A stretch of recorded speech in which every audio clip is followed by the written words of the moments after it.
அரசியல் ரீதியாக மிகப்பெரிய முக்கியத்துவம் வாய்ந்த படம்.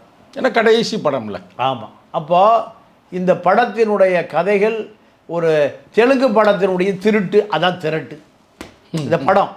நீங்கள் படம் வரும்போது கூட சர்ச்சை வருது. அப்போ சொந்தமாக ஒரு படம் கிரியேட்டிவ் எடுக்கக்கூடிய அளவுக்கு விஜயிடம் ஆள் இல்லை. இதுதான் உண்மை நிலைமை. திரைப்படத்திலே ஆள் இல்லைன்னா மக்களை சரி பண்ணிடுவாரா? மக்களுக்கு இப்போ விஜயை பொறுத்த வரைக்கும் நேரடியாக முதலமைச்சர் நாற்காலி ஸ்ட்ரைட்டாக இது அவர் உறுதியாக இருக்கார். ஜனநாயகன் படம் வந்தாலும் சரி போனாலும் சரி 12ஆம் தேதி சிபிஐ விசாரணைக்கு போவருக்கு ஒத்துக்கிட்டார். முதல்ல முடியாதுன்னார். 2வது ஒரு தவணை வாங்க, 3வது தவணைக்கு போவதாக சொன்ன விஜய் 12ஆம் தேதியே டெல்லி போகிறார்.